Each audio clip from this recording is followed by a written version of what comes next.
الطيبين الطاهرين المعصومين المظلومين. أما بعد فقد قال الله سبحانه وتعالى في محكم كتابه المبين. بسم الله الرحمن الرحيم. وَلَقَدْ كَرَّمْنَا بَنِي آدَمَ وَحَمَلْنَاهُمْ فِي الْبَرِّ وَالْبَحْرِ وَرَزَقْنَاهُمْ مِنَ الطَّيِّبَاتِ وَفَضَّلْنَاهُمْ عَلَى كَثِيرٍ مِّمَّنْ خَلَقْنَا تَفْضِيلًا. صلوات.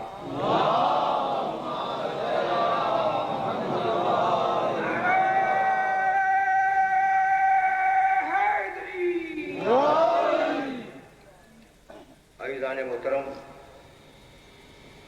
اب تک کرامت انسانی کے عنوان سے ہم بحث کرتے ہوئے جس نتیجے تک پہنچے ہیں وہ نتیجہ یہ ہے کہ انسان کی کرامت اس کا تقویٰ ہے. انسان کی کرامت اس کی دیانتداری ہے. انسان کی کرامت اس کا ہدایت پر باقی رہنا ہے. انسان کی کرامت دین الہی پر قائم رہنا ہے. یہ دین جس کی ذمہ داری پوری انسانیت کو دی گئی، یہ کوئی اچھوتا یا نیا دین نہیں ہے.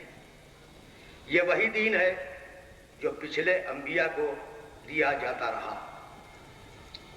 سورہ شورى میں پروردگار عالم نے ارشاد فرمایا کہ شرع لکم من الدین ما وصى به نوحا والذی اوحینا الیہ وما وصینا به ابراہیم وموسیٰ وعیسیٰ ان اقیموا الدین ولا تتفرقوا فیہ.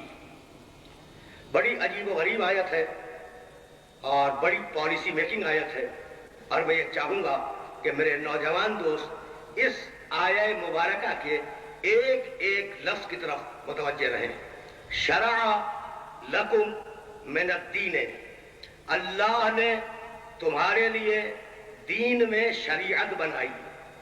شرع لکم من الدین ما وصى به نوحا، یہ وہی شریعت ہے جس کی وصیت اللہ نے نوح کو کی تھی.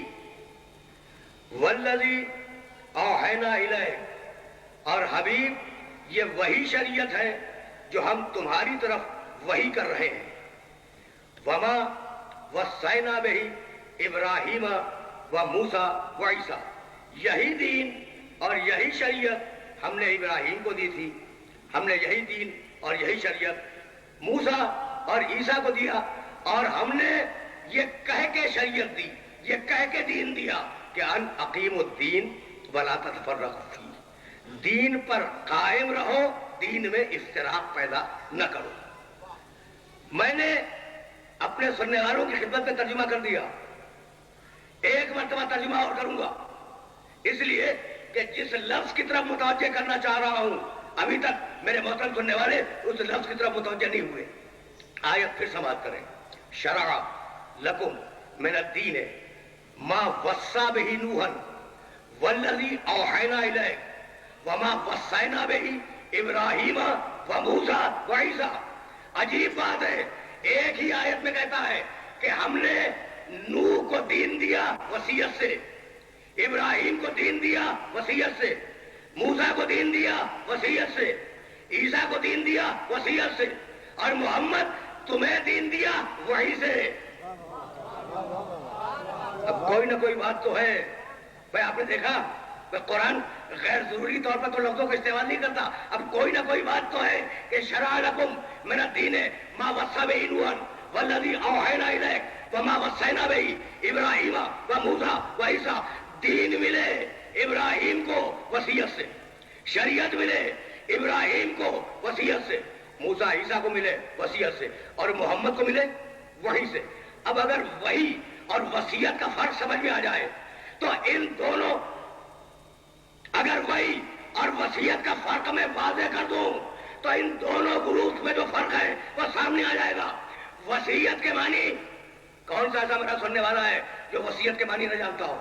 وصیت کے معنی کسی بات کو کھول کے بیان کرنا، وصیت کے معنی کسی چیز کو، کسی بات کو کھول کے بیان کرنا، اور وحی کے معنی ایسا اشارہ جسے فقط مخاطب سمجھے، دوسرا نہ سمجھے۔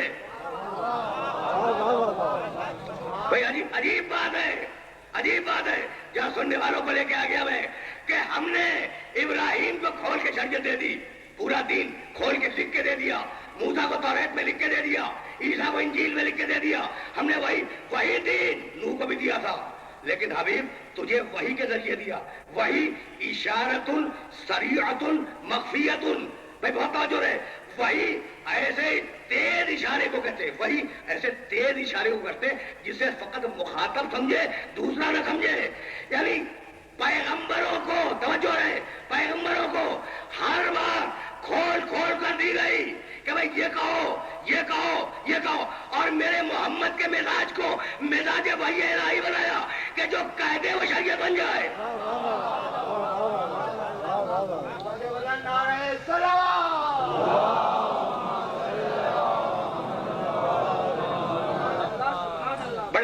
بڑے آرام سے چلتے رہو، اس جگہ تمہیدی مرحلوں سے بات کو گزار رہا ہوں۔ تو اب دین وہی ہے جو ہر ایک کو دیا، اور شریعت بھی وہی ہے جو ہر ایک کو ملی، جزوی اختلافات کے ساتھ۔ تو اب عجیب بات ہے، اپنے سننے والوں سے پوچھنا چاہ رہا ہوں میں کہ بھئی کتنے نبی؟ 1,00,000۔ رسول کتنے؟ 313۔ کتاب رکھنے والے کتنے کتاب والے؟ توریت موسیٰ پر، زبور داؤد پر، انجیل عیسیٰ علیہ السلام پر، قرآن خاتم النبیین پر۔ تو کتابیں 4، میں توجہ رہے، کتابیں 4، اور نبی جو ان پہ عمل کروانے کے لیے آئے کتنے؟ 1,24,000۔ تو بھئی 1,24,000 کتابیں اتار دیتا، 1,24,000 کتابیں، ہر نبی کے ساتھ ایک کتاب بھیج دیتا۔ اچھا اگر یہ نہیں کرنا تھا تو 4 نبی 4 کتابیں کل 4، نبی 1,24,000۔ تو کبھی سوچا یہ ہوا کیا؟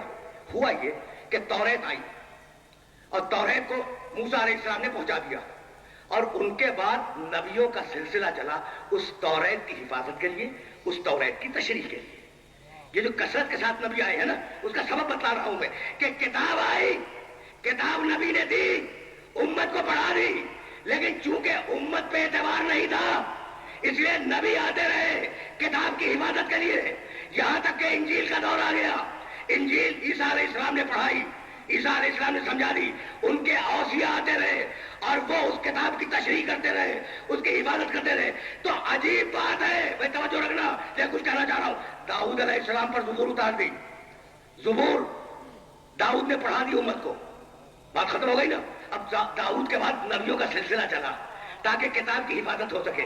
تو یہ عجیب بات ہے، عجیب بات ہے کہ داؤد کے بعد نہیں، بدل رہا ہوں میں، زبور کے بعد نبی آئے حفاظت کے لیے، توریت کے بعد نبی آئے حفاظت کے لیے، انجیل کے بعد نبی آئے حفاظت کے لیے، اور قرآن کو امت کے ہاتھ میں چھوڑ دیا جائے کہ جیسی چاہے تفسیر کر لو۔